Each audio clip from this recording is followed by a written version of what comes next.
Morning class कैसे हैं आप लोग। भाई क्लास में देखिए टाइम एंड वर्क के बेस पे अल्टरनेटिव के बेस पे कॉन्सेप्ट किया था।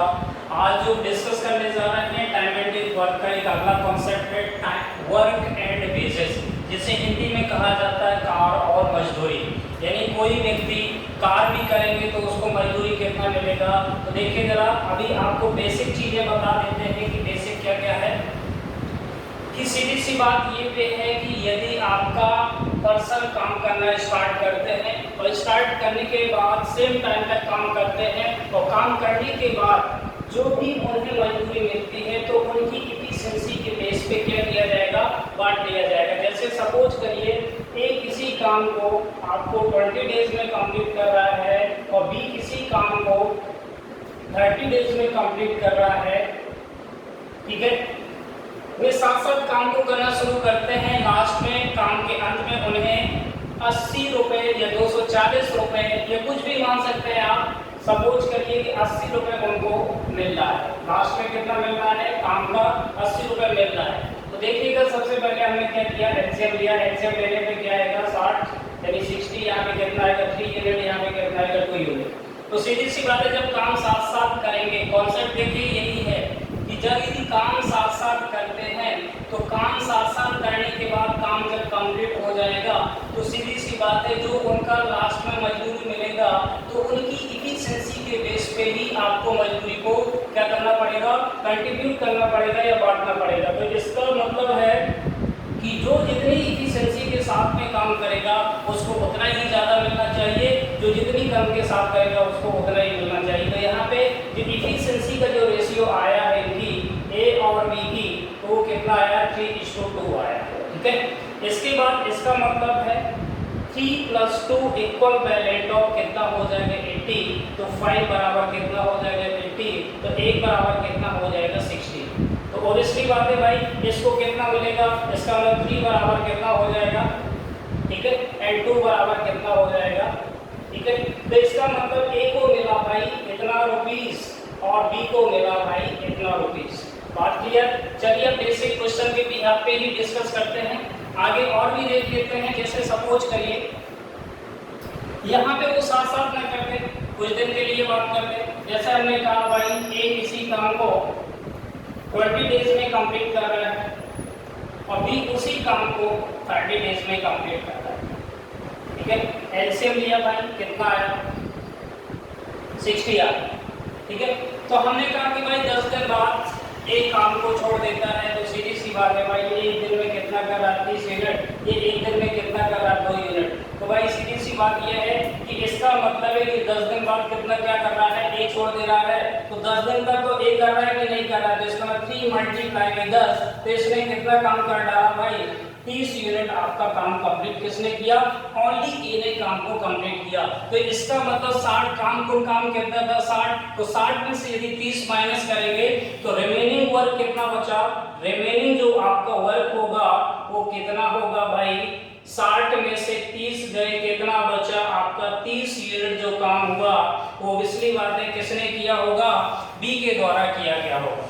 तो इसका मतलब कार्य के बेस पे ही जब भी पैसा बटेगा तो किसके बेस पे बटेगा, कार्य के बेस पे बटेगा। तो ए ने जो काम किया 30 यूनिट और बी ने भी काम किया 30 यूनिट, तो इनका रेशियो क्या आया 1:1 का रेशियो आया। और जबकि इन्हें कुल कितना पैसा मिला 80 रुपए, तो 1 + 1 बराबर कितना हो गया 2 यूनिट, तो 2 बराबर कितना कर सकते हैं 80, तो 1 बराबर कितना होगा भाई 40। तो इसका मतलब है कि ए को भी 40 रुपए मिलेगा और बी को भी भाई 40 रुपए मिलेगा। गॉड से समझ पाए ये बात। चलिए आगे अगले क्वेश्चन पे बात करते हैं।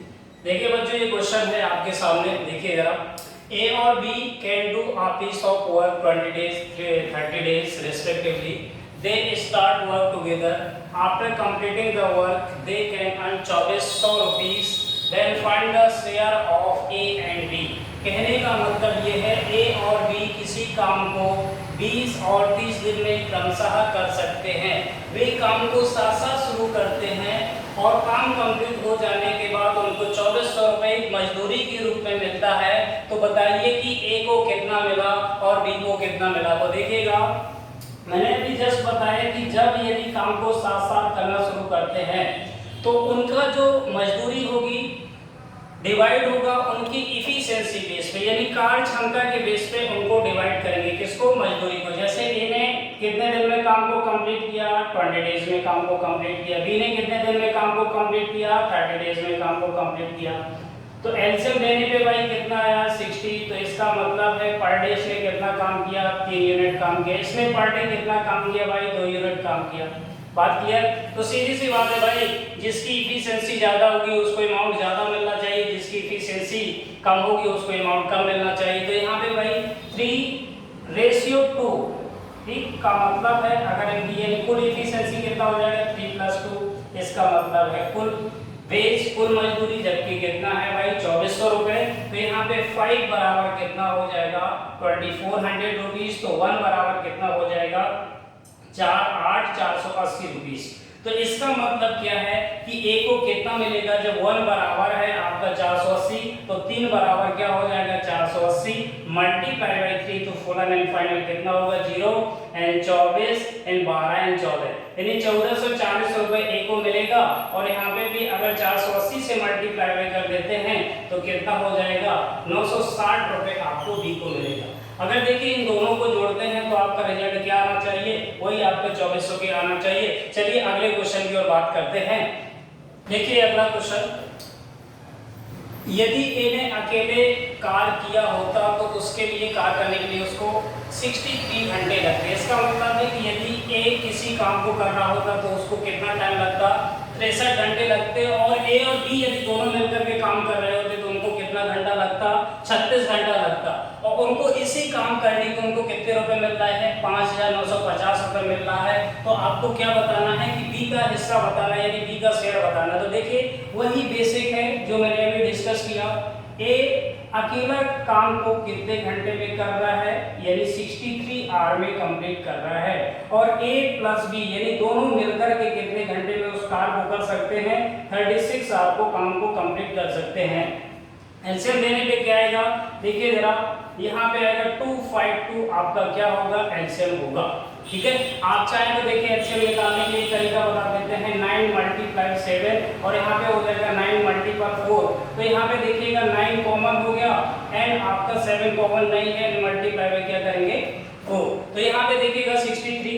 तो ओब्वियसली बात है यहाँ पे कितना आया? 4 यूनिट, यानी एक दिन में कितना क्वांटिटी कर रहा है? 4 यूनिट। और ए और बी कितना करेंगे भाई? यहाँ पे 7 यूनिट। तो कहने का मतलब क्या निकला कि a प्लस बी की जो इफिशिएंसी है वो 7 यूनिट है। और जबकि खाली a की इफिशिएंसी कितना है? 4 है। तो b बराबर कितना हो गया? 7। तो b की इफिशिएंसी कितना निकल के आया? 3 यूनिट निकल के आया। और जबकि उनको कुल पैसा कितना मिल रहा उसका कार्य करने का, यानी 5950 मिल रहा है। तो a को यानी a की इफिशिएंसी और b की इफिशिएंसी, b a की कितनी है? 4 और b की कितनी है? 3। तो इसका मतलब है 4 + 3 इक्वल वैल्यू ऑफ कितना हो जाएगा? 5950। 7 बराबर कितना हो जाएगा? 5950। तो 1 बराबर कितना हो जाएगा? 850। ठीक है, इसका मतलब है 1 बराबर कितना है? 850। तो 4 बराबर कितना होगा? तो 4 से मल्टीप्लाई नहीं करिए, कितना? 20, यानी 2 कैरी 32, 2 कितना हो जाएगा? 3400। 3 बराबर कितना हो जाएगा आपका? तो 850 मल्टीप्लाई बाई 3 कर देंगे तो कितना हुआ? 0 5 15, 24 से कितना हो गया? 25। तो कहने का मतलब क्या निकला कि ए और बी को, ए को जो मिला आपका 3400 रुपए मिला और बी को जो मिला आपका 2550 रुपए मिला। चलिए अगले क्वेश्चन की ओर। बेटा समझ में आ गया होगा, नहीं समझ में आया तो उसको रिवाइज करके आप देख सकते हैं। चलिए अगले क्वेश्चन देखिए, ये भी क्वेश्चन है, बहुत बढ़िया क्वेश्चन है। यहाँ पे पढ़िए सबसे पहले इस क्वेश्चन को। एस टी और यू एक कार्य को क्रमशः 40, 48 और 60 दिनों में पूरा कर सकते थे।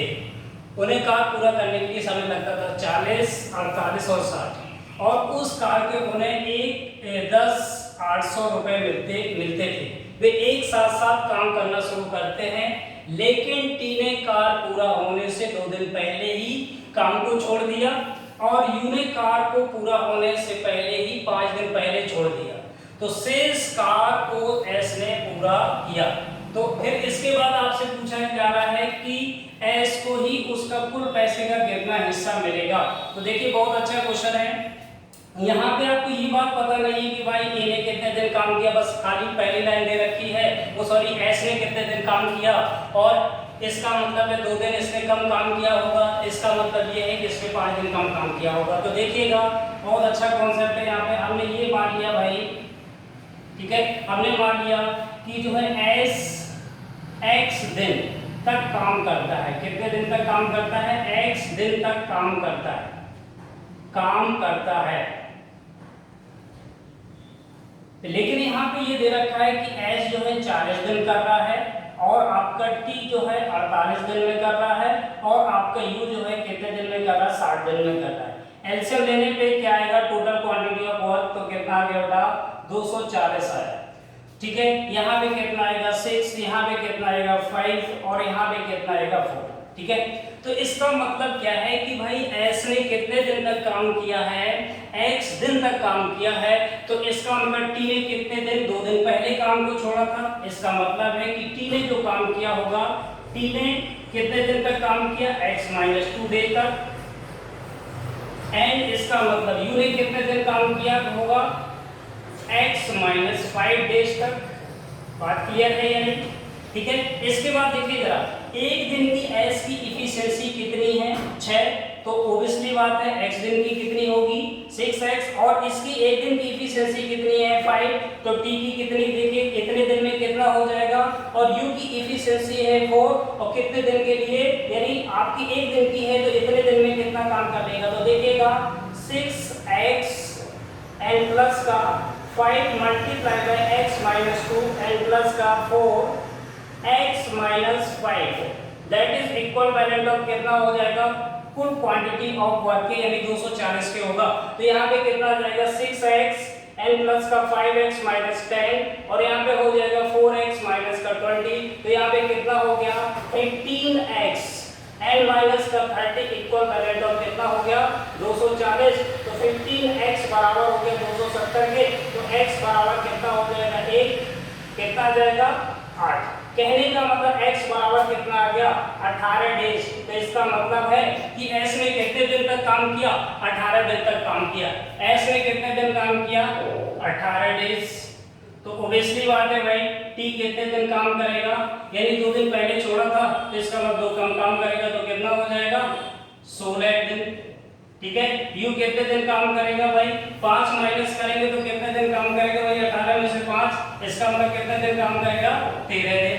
ठीक है, तो लेकिन अब आपको देखिए जरा, जो भी रुपए को बांटना है तो सीधी सी बात है उनके काम बेस बांटेंगे। तो इसने 18 दिन काम किया है, इसने 16 दिन काम किया है, इसने कितने दिन काम किया है? 13 दिन काम किया। तो देखिए जरा, एक दिन की इफिशिएंसी 6 है, तो यानी 18 दिन की क्या होगी? मल्टीप्लाई में क्या करेंगे? 18। ठीक है, और आपकी एक दिन की इफिशिएंसी 5 है, तो क्या करें? 16 दिन की इफिशिएंसी कितनी होगी? एंड रेशियो क्या करेंगे? एक दिन की इफिशिएंसी 4 है, तो 13 दिन की इफिशिएंसी क्या होगी? यानी 4 मल्टीप्लाई में 13, जो कि इक्वल वैलेंट होगा बेटा कितने के? जो आपको दिया गया है टोटल कितना रुपीस था? कितना रुपीस बांटना था? 10800 रुपीस। ठीक है, तो यहाँ पे देखिए जरा, डिवाइड कर सकते हैं आप, डिवाइड करना चाहो तो डिवाइड कर सकते हैं, नहीं डिवाइड करना है तो कोई बात नहीं। यहाँ पे कितना आ जाएगा? 6 multiply by 18 ratio 5 multiply bye, and यहाँ पे कितना आ जाएगा? Ratio 4 multiply by 13। तो इनको आपस में चाहो तो पहले यहाँ से डिवाइड कर सकते हैं। 4 से आपका ये आ जाएगा 4, और यहाँ से कितना आ जाएगा? 3, और यहाँ से आ जाएगा 9। तो यहाँ पे आपका आ जाएगा 27 रेशियो 20, और रेशियो कितना हो जाएगा? 30। तो ये आपको बात पता चल गई। तो यहाँ पे कितना हो जाएगा? 27 प्लस का 20 एंड प्लस का 13, that is equivalent of 10800 rupees. ठीक है, सभी को समेशन किया तो बेटा कितना होगा? 10 4 5 1 6 बराबर कितना हो गया? 10800 रुपीस। तो 1 बराबर कितना हो जाएगा? यहाँ से 0 से काटा भाई 1 एंड 8, तो 180 रुपीस आपका 1 यूनिट बराबर कितना हो गया? 180। अब देखिए जरा, पूछा किसका गया है? एस का पूछा गया है। तो भाई एस का कितना था? 27। जब 1 यूनिट बराबर 180 के, तो 27 यूनिट बराबर कितना हो जाएगा? 180 मल्टीप्लाई बाय 27 कर दीजिए, तो यहाँ पे कितना आ जाएगा? जल्दी से मल्टीप्लाई में करिए फटाफट। तो मल्टीप्लाई में करने पे क्या है देखिए जरा, 27, इसको आप ऐसे भी मल्टीप्लाई में कर सकते हैं, मल्टीप्लाई में 180। तो यहाँ पे कितना 28 दूनी 36, आपका कितना आ गया 3600। और फिर यहाँ पे देखिए जरा 0 एंड 8 सत्ते 56 एंड 5 कैरी और कितना हो जाएगा 7 5 12, तो आपका कितना आ गया 0 6 8 और आपका 4, तो कितना आ गया भाई 4860 रुपीस आपको क्या मिला, एस को कुल क्वांटिटी ऑफ मिला, यानी कुल रुपीस मिला, यानी कुल 27 यूनिट का। ठीक है, गॉट इट। यानी कुल शेयर का एस को कितना मिल गया भाई 4860 रुपए मिला। समझ पे आए? अगले क्वेश्चन की ओर बात करते हैं। चलिए देखिए ये क्या अगला क्वेश्चन, ए और बी किसी काम को करने में अकेले ए द्वारा लिए गए समय से 12 कम और अकेले बी द्वारा लिए गए समय से 27 दिन कम समय लेते हैं। ए और बी सी की सहायता से उस काम को 15 दिन में 3000 रुपए में कर दिया होता तो सी का शेयर क्या होगा। तो देखिए जरा मैं आपको ये बता रहा हूँ कि जब भी इस टाइप के क्वेश्चन हो तो कैसे सॉर्ट आउट करना है। जहाँ पे भी देखिए मोर की यानी अधिक की कंडीशन लगी है तो उसको कैसे सॉल्व करना है। तो सबसे पहले हम मानेंगे भाई कि ए प्लस बी कितने दिन में करेंगे। तो अगर ऐसा कुछ क्वेश्चन आता है तो जितना भी मोर की कंडीशन है उसको अंडर रूट लीजिएगा। तो यहाँ पे कितना आ जाएगा 12 मल्टीप्लाई बाई कितना हो जाएगा 27। तो यहाँ पे कितना हुआ बेटा, इसको सॉल्व किया 3 मल्टीप्लाई बाई 4 और इसको मल्टीप्लाई बाई किया 3 मल्टीप्लाई बाई 3। तो यहाँ से क्या निकल गया है 3 मल्टीप्लाई बाई 3 मल्टीप्लाई बाई 2। तो ए और बी द्वारा जो लिया गया समय है वो कितना है 18 डेज। बात क्लियर है या नहीं? जब ए और बी 18 दिन ले रहे हैं तो ऑब्वियसली बात है कि ए जो है उनसे 12 दिन अधिक लेगा, क्योंकि ये जो क्या कर रहे थे ए और बी ए द्वारा लिए गए समय से 12 दिन कम में रहे। तो ऑब्वियसली बात है कि ए को 12 दिन ज्यादा लगेगा, तो ए के द्वारा कितना टाइम लग जाएगा 18 प्लस 12 इक्वल वैलिड ऑफ कितना हो जाएगा 30 डेज। बात क्लियर है? इसके बाद बी के द्वारा कितना लग जाएगा, तो बी यानी आपका कितना हो जाएगा 18 प्लस आपका 27 इक्वल वैलिड ऑफ कितना आ जाएगा 45 डेज आ जाएगा। तो ये बात आपको पता चली कि ए जो है किसी काम को कर रहा है भाई 30 डेज में और बी उसी काम को कर रहा है 45 डेज में। और जबकि ए और बी सी की सहायता से काम को कंप्लीट कर रहे हैं कितने दिन में भाई, वो 15 दिन में काम को कंप्लीट कर रहे हैं। तो इसलिए बात है भाई यहाँ पे कितना लिया 90 का आपका क्या हो गया एलसीएम हुआ, तो इसका मतलब टोटल क्वांटिटी ऑफ वर्क कितना आया 90 आया। इसकी इफिशिएंसी कितनी आई 3, इसकी इफिशिएंसी कितनी आई 3 यानी 2, इसकी इफिशिएंसी कितनी आई 6। बात क्लियर है कि नहीं? तो इसका मतलब है A प्लस बी प्लस सी की जो इफिशिएंसी है वो कितना है 6, जबकि A प्लस बी की इफिशिएंसी कितनी है 5 यानी 3 प्लस 2 तो 5 प्लस सी बराबर कितना हो गया 6। तो सी की इफिशिएंसी कितनी आ गई 1। तो आप देखिए जरा किसी भी अमाउंट को यदि बांटना है किसके बिहाफ पे बांटेंगे, इफिशिएंसी बिहाफ पे बांटेंगे। तो ए की इफिशिएंसी एंड बी की इफिशिएंसी एंड सी की इफिशिएंसी, ए की इफिशिएंसी कितनी है 3, बी की इफिशिएंसी कितनी है 2, ए की सी की इफिशिएंसी कितने निकल के आई 1।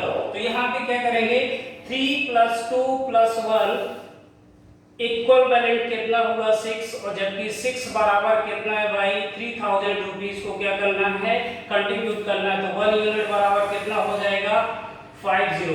तो देखिए जरा अब आपको किसका शेयर बताना है, सी का ही हिस्सा बताना है। तो 1 यूनिट बराबर यहाँ पे 1 ही निकालना था, इसलिए सी को कितना मिलेगा, जो सी का जो शेयर होगा वो कितना होगा बेटा 500 रुपए आपका क्या हो जाएगा फाइनल आंसर हो जाएगा।